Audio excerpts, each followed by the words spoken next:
आज आसंतु आम्भे एक संगरे परमेश्वर वाक्यर अध्ययन करने समय नेबा। परमेश्वर समस्त आज्ञा और शिक्षा रे कौन निहित अच्छी से समस्त रे ताहांको आशीर्वाद निहित अच्छी। आम्भे बाप्तिस्म द्वारा परमेश्वर को आशीर्वाद प्राप्त करिथाउ। विश्राम दिन और पर्व मध्य आराधना रखिबा द्वारा परमेश्वर को आशीर्वाद प्राप्त करिथाउ। आम्भे सुसमाचार प्रचार करी मध्य परमेश्वर को आशीर्वाद प्राप्त करिथाउ। परमेश्वर अपना समस्त नियम और आज्ञा गुड़िक द्वारा आम्भ मानंकु बहुल मात्रा रे आशीर्वाद प्रदान करंती। किंतु दुष्ट शैतान परमेश्वर को समस्त आज्ञा आशीर्वादर पथ को भंग और रोध करी ताहा नष्ट करुअछि।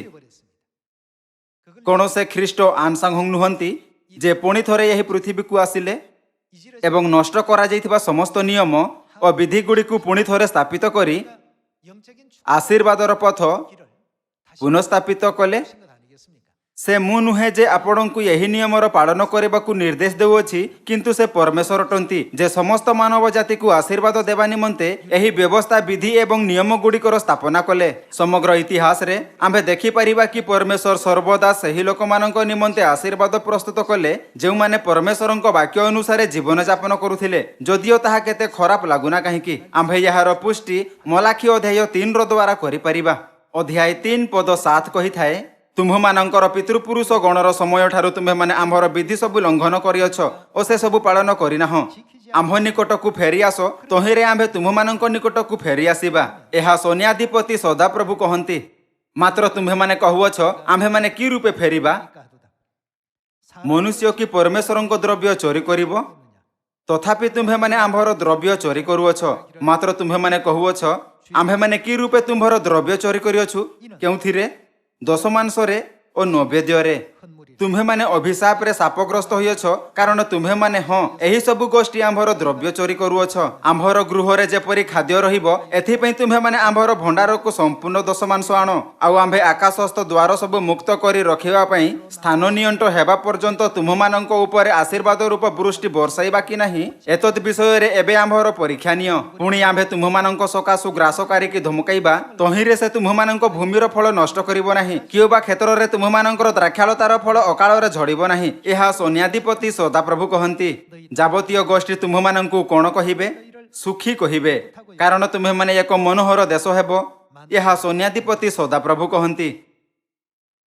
जेतेबेले आम्भे परमेश्वर समस्त कार्य को देखि थाउ, तेबे आम्भको संपूर्ण भावे विश्वास करबा उचित कि परमेश्वर अपना नियम विधि एवं आज्ञा गुड़ी को शेषरे आम्भको आशीर्वाद देवा निमंते स्थापित करिसंती।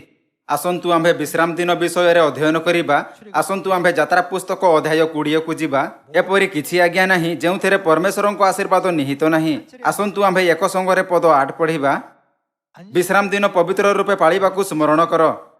परमेश्वर एपरि आज्ञा काहीकि देले?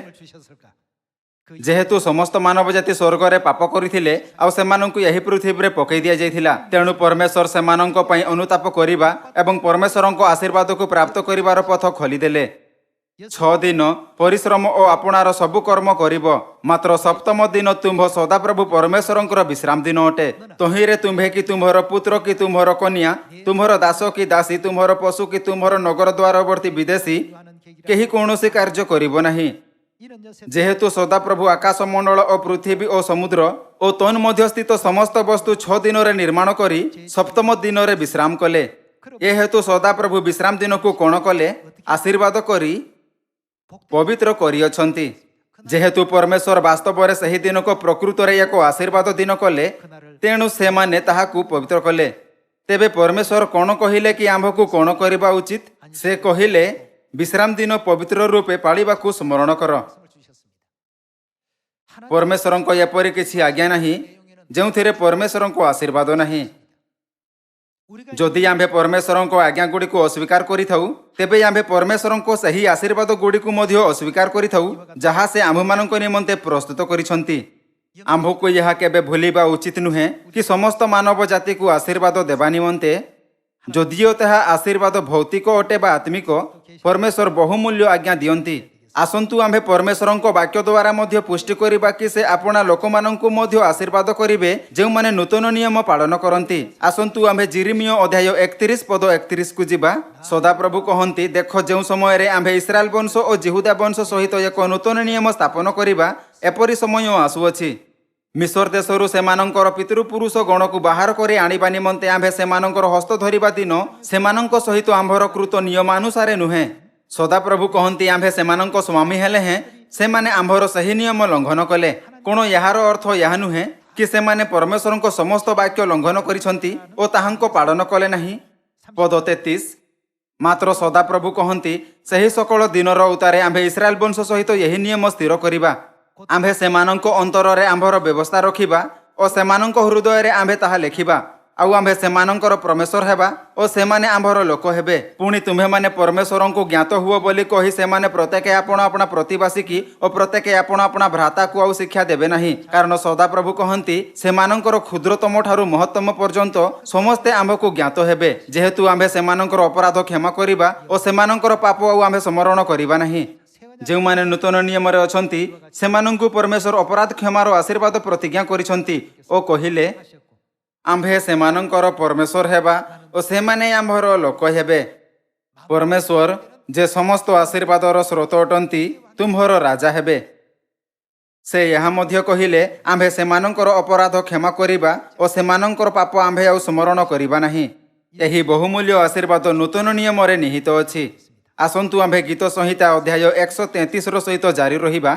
आसंतु आम्भे गीत संहिता अध्याय 133 को अध्ययन करी देखिबा कि परमेश्वर सियोन रे रहिथिबा लोकमानंकु केउ प्रकारर आशीर्वाद देबे। पद 1 देख भाई माने मिलन रे एकत्र वास करिबा किपरि उत्तम और मनोहर। ताहा मस्तकरे बहुमूल्य तैल स्वरूप जहा दाढ़ी रे अर्थात हारणकर दाढ़ी रे बही तांको वस्त्रांचल रे पड़िला। ताहा हर्मोन रो शिशिर तुल्य जहा सियोन रो पर्वत गण उपरे क्षरी पड़े। कारण सदाप्रभु सेठारे आशीर्वाद हो अनंत जीवन आज्ञा कले। सेठारे काहाकु संबंधित करे? एहा केउ स्थान अटे? एहा सियोन अटे, जेउठी परमेश्वर आम्भकु आपण आशीर्वाद अर्थात अनंत जीवनर आशीर्वाद प्रदान करंती। सियोन रे रुह, नूतन नियमर पालन कर, विश्राम दिन पालन कर।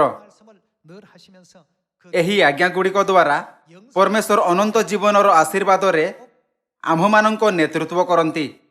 समस्त लोक दयाकरी यह केबे भूलंतु नहीं कि सही समस्त वाक्य जहार पालन करिबार आज्ञा परमेश्वर आम्भकु दियंती सेथिरे परमेश्वरंको आशीर्वाद होइथाय। एहा विश्वास करूथै कि परमेश्वर आम्भमानंकु आशीर्वाद देवा पई एही वाक्य दैछंती। आसंतु आम्भे सही वाक्य गुड़िक अध्ययन करिबा एवं आपण हृदय रे गभीरतारे ताहा रखिबा, जहा फल रे आम्भे समस्त एक संगरे स्वर्गर राज्य रे प्रवेश करि परिबा। एहा सहित मु उपदेश को समाप्त करिबाकु चाहिबे। आपनकु बहुत धन्यवाद।